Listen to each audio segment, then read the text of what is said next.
நம்ம நண்பர் ஒருத்தர் அவர் வீட்டில் ப்ளக் பாயிண்டில் சப்ளை ரிவர்ஸில் மாறி வந்துட்டுருக்கு, ஃப்ரிட்ஜை தொட்டால் ஷாக் அடிக்குது அப்படின்னு சொல்லி கூப்பிட்டாரு.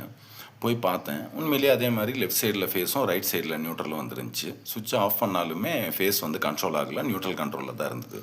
சரி, எதுக்கும் செக் பண்ணலாமே அப்படின்ட்டு அந்த வீட்டில் இருக்கிற எல்லா ப்ளக் பாயிண்ட்டையுமே செக் பண்ணால் எல்லா ப்ளக் பாயிண்ட்டுமே நியூட்ரல் கண்ட்ரோலில் தான் இருக்குது.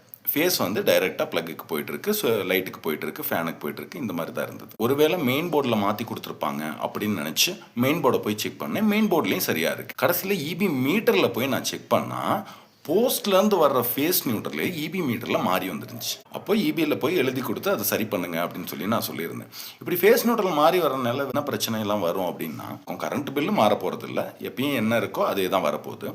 ஆனால் சேஃப்டி இஷ்யூ நிறையா இருக்குது. என்ன அப்படின்னா, ஃபேஸ் வந்து டைரெக்டாக போயிட்டு இருக்கிறதுனால சுவிட்ச் ஆஃப் பண்ணாலுமே சுவிட்ச் ஆஃபில் தானே இருக்குது அப்படின்னு நினச்சிட்டு போய் நம்ம லைவில் கை வைக்கிறது, இந்த மாதிரி பிரச்சனைகள்லாம் பண்ணும்போது ஷாக் அடிக்கும்.